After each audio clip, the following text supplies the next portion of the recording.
За сайн залуусаа дараагийнхаа хичээлээр уулзж байгаадаа баяртай байна. Энэ хичээлээрээ бүгдээрээ трендийг бодит чартн дээр танд сурна. За мөн дээрэс нь трендийг эргэсэн үгүйг харж сурах нэ. За тэгээд хүмүүс аль цаг дээр арилжих вэ? Аль цагийн тренд нь чухал юм бэ гэж асуудаг. За энийг бол дараагийн хичээлүүдээр бүгдээр арай гүнзгий шатанд үзнэ. Бид бүх цагийн трендүүд чухал. Гэхдээ бүх цагаа шинжил сурахын тулд эхлээд ядаж нэг цагийнхаа трендийг мэддэг байх хэрэгтэй гэсэн үг. Тийм учраас өнөөдөр бүгдээрээ нэг цагийнхаа трендийг танд сурах нэ.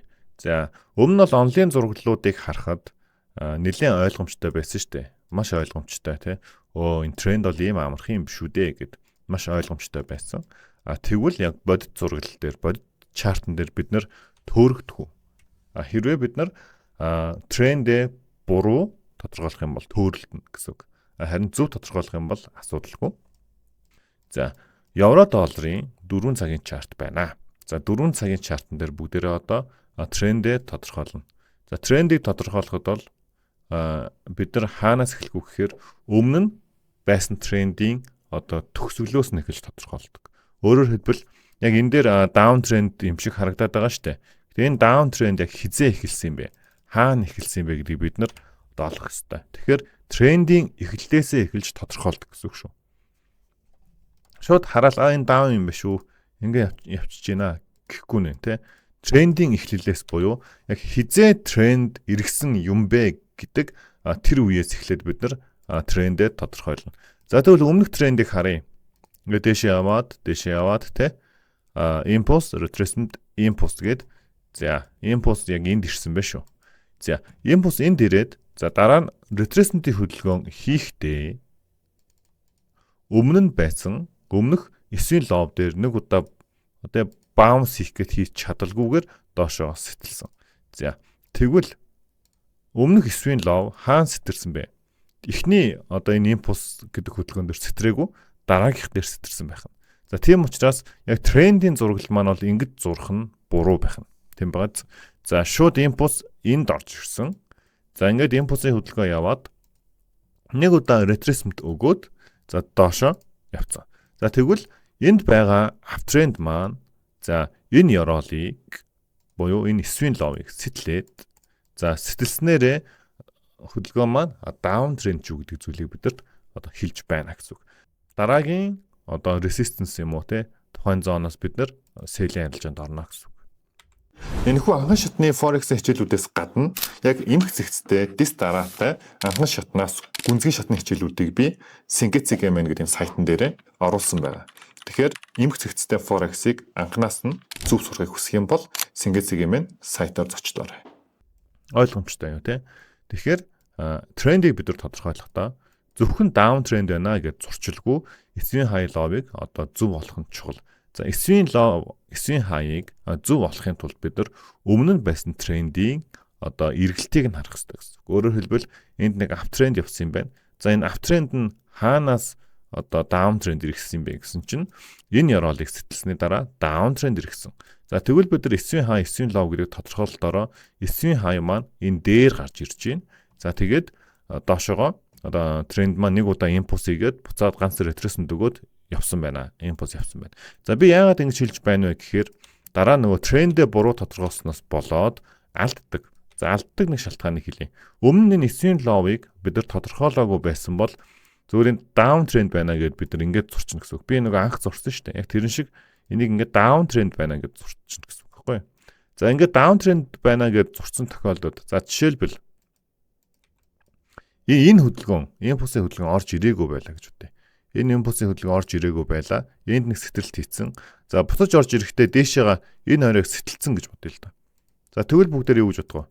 Энэ даун тренд чинь аптренд руу эргэжлээ. Тийм учраас би байдна гэж бодох нь.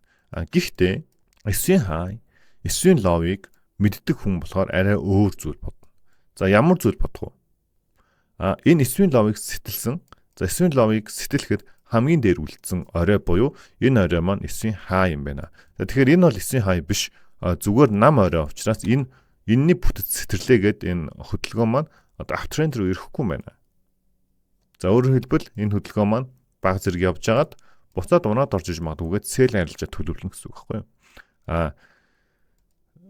Үүнийг мэдэхгүй 9 хайловын тодорхойлт байхгүй. Яг нөгөө нэг онлайн зураг шигэ тэ higher low low гэдэг одоо онлоо мэддэг хүний хувьд байсан бол үүнийг сэтгэлэнгүүт баадчихна гэсэн үг. Тэг ингээд хөдөлгөөнийх амар тэ удаан хол явахгүйгээр доошоо буцаад орж ирэх боломжтой гэсэн үг.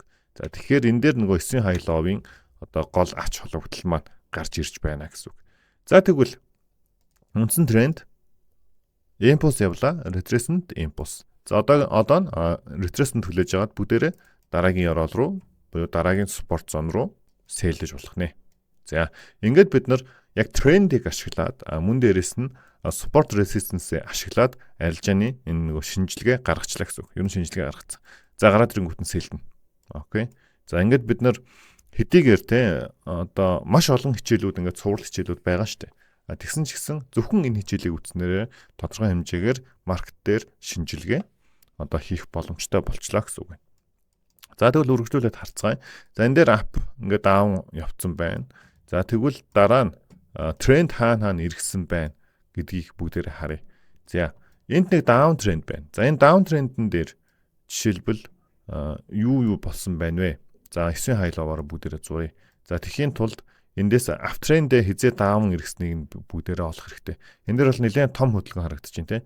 За эндээс impulse, за retracement. За үүний дараа impulse ихсэн. За ингэж impulse ихсэн гэхээр swing low болохоор энэ доор байна. За яагаад энэ доор байгаа вэ гэхээр энд нэг орой байгаа шүү дээ. За энд бүгдээрээ харъя. Ингээд даун болоод энэ даун энэ ап болж чадаагүй энэ ап болсон яхахгүй тийм байна. Энд нэг импульс нэгээр зурагдана. За тэгээд retracement орж ирсэн. За retracement орж ирсний дараа энэ бол 9 лав учраас даун тренд рүү ирсэн гэж бид нар үзэхгүй. За энэ дээр нөгөө нэг яг трендийн ялгаа гарч штэ. За ямар трендийн ялгаа гарч ийн гэсэн чинь энд угаасаа энд ап тренд байсан байна хараа.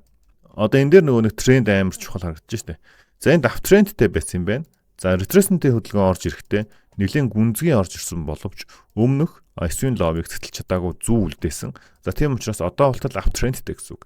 За ингээд энэ uptrend маань дээшээгээ явахдаа болохоор эдгэр чинь ерөөсөө өмнөх оройг цэцэлж чадаагүй учраас яг одоо шинэ орой гэж үзэхгүй swing хаа энд хിവэрэ байна. Энэ swing хааяг хаан сэтэлсэн бэ? Зүгээр энд сэтэлсэн байна. За тийм учраас энэ зүгээр амар цэгцтэй зурагдахдаа яаж зурагдах вэ гэхээр за retracement impulse. Зүгээр ганц л юм трендийн хөдөлгөөн байна. Гэхдээ энэ дээр маш ингэж олон удаа явсан хүмүүсийг маш их төөрөгдүүлсэн гэсэн үг. Тийм байгааз. За үүний дараа retracement орж ирсэн. За retracement орж ирэхдээ эн чинь угаасаа impulse учраас энэ яраал сэтэллээ гэдэг эн чинь swing low биш учраас бидний хувьд бол чиглэлийг даун эргүүлэхгүй up хിവэрэ байна гэсэн үг. Тийм учраас яг нь хөдөлгөөн маань үргэлжлээд дэше up явсан байх нэ. Ингэж яваад энд бас зүү татсан учраас зүгээр эдэр нэг орой гэсэн үг. За сүүлийн swing low хаана гарч ирсэн? Энэ доор гарч ирсэн. За энэ доор гарч ирээд дараа нь retracement-ийн хөдөлгөөн орж ирэхдээ за нэг удаа bounce хийгээд за үргэлжлүүлээд өсөж чадалгүй унж орж ирсэн. За тэгвэл энд үүссэн swing low-ыг хаана сэтэлсэн бэ гэсэн чинь энд сэтэлсэн байна. За үүнээс эхлээд трендийг down trend болсон гэж бид нар үзэж болох нь те. За ингээд down trendтэй болсон юм байна. За down trend нь болохоор ийшээ орж ирчээж бидний хувьд бол окей яг бүрэн сэтэлтийсэн down trend болсон байна. За үүнээсээ нэг удаа retracement хийгээд ганц импульс явсан. За тэгээд энэ down trend-ийн удаа үргэлжлэлгүй буцаад up руу шилжүүлсэн байх. За буцаад up trend руу шилжүүлэхдээ энэ оройг сэтлээд up trend руу шилжүүлсэн. Тийм байгааз. За энэ оройг сэтлээд up trend руу шилжүүлчихэд буцаад retracement-ийн хөдөлгөөн энэ өмнөх оройны хэсгээр swap-ийн дүрмээр үйлчлээд нэг удаа импульс хийгдсэн. За тэгвэл энэ дээр swing low түрүүний бид нар хэлсэнчлэн яхахгүй энд swing low гарч ирж байна. За ингээд uptrend маань ер нь бол ингээд анзаарах юм бол тренд эргэлээ. Тренд эргэсэн нэг удаа retracement өглөө. За тэр retracement-ийг өрөө барьж авч чадах юм бол нэг удаагийн импульс дээр бид нар ашиг гэж болж ийн гэсэн үг. За мэдээж хэрэг трендийн хувьд бол маш удаан үргэлжилсэн за трендүүд байдаг. За тэр трендүүд дээр бүр одоо ашигтай гэсэн үг. Жишээлбэл импульс, за retracement, импульс, иймэрхүү трендүүд зөндөө маркетер таарна. Тэгвэл бид нар яг нэг трендийг гой барай авцсан бол өндөр ашиг хийх магадлал бас өндөр гэсэн үг. За тэгвэл ингээд swing low сэтрээд одоо хөдөлгөөн даун тренд рүү ирсэн байх нэ. За ингээд бид нар эндээс эхлээд юугаа ер нь бол трендээ зурчлаа те. Бид нар swing high, swing low гэдэг зүйлээ мэдхгүй бол эдгээр дандаа төөрнө. За ингээд uptrend явж гин. За энэ даун эргэжлээ. Одоо sell гэсэн чинь хөдөлгөөн өссөн. Уул нь ингээ унах хэрэгтэй шүү дээ. Шалтгаан гэсэн чинь юу вэ хнөө? Swing high, swing low гэдгээ тодорхойлох нь амар чухал байх нэ. Өөр харах уу? За энэ дээр uptrend явж гин. Ингээд энэ дээр up яваад up маань болохоор swing low, сүүлийн swing low энд гарч ирсэн. За энэ swing low-ыг сэтэлсэн. Сэтлээд нэг удаа retracement өгөөд ингээд нэг удаа retracement өгөөд доошоо импульс явсан. За тэгээд энд нэг зүү татаад нэг удаа яваад за энийг бол ер нь бол сэтэрсэн тооцож болно. Гэхдээ swing high-ыг бол энэ хавцаа өгчөж болно. За энэ зүг би яагаад авахгүй байна вэ? Урт зүг авахгүй байна уу гэхээр энэ зүг маань болохоор тодорхой хэмжээний нөгөө мэдээний үед мэдээтэй үед ч юм уу те зах зээлийн нөгөө нэг огцон бодлого орж ирсэн үед бол миний хувьд бол зүг заримдаа авдаггүй. За энийг дараагийн хичээлүүдээр бас үзнэ. За тэгэд swing high энэ дээр байлгасан байна. Энэ даунтрend. Тэгээд эднийг бас авцсан бас шалтгаантай байна шүү дээ. За тэгэд энд swing high сэтэрсэн. За ингээд uptrend эхэлсэн. За uptrend-ийн хувьд бол дэшега энэ тооцно. Impulse, retracement, impulse, retracement, impulse явцсан. За сүүлийн swing low энд орж ирсэн. За энэ дээр бол маш гой трендийн сэтгэлд орж ирсэн байна те. За swing low энд орж ирээд нэг удаа bounce хийх гэж чадаагүй. За тэгээд доошо down trend шууд орж ирсэн. За ингэж орж ирэхдээ swing high-ийн дээр үлдээгээд доошо унсан байх нь. За ингэж унаад маш хүчтэй импульсын хөдөлгөөн хийгдсэн. За ингээд импульс хийгдсэний дараа энд нэг retracement орж ирлээ. За тэгээд доошоо явлаа. Retracement орж ирлээ. Доошоо явлаа. За ингээд энэ даун трендийн хөдөлгөөн хамгийн сүүлийн swing high-ыг энд оруулж ирээд за энэ swing high-ыг буцаад дээшээ сэтлэхдээ хөдөлгөөнийг up руу эргүүлсэн байна. За ингээд нэгэн uptrendтэй болсон учраас impulseтэй энэ дээр retracement, impulse, retracement, impulse гэдэг дээшээ impulse хөдөлгөөн яваад сүүлийн swing low-ыг ийшээ оруулж ирсэн. За сүүлийн swing low-ыг энд оруулж ирээд за тэгэд энэ swing low-ыг яг сэтэлсэн гэхэд бас хэцүү юм те fake out-тай.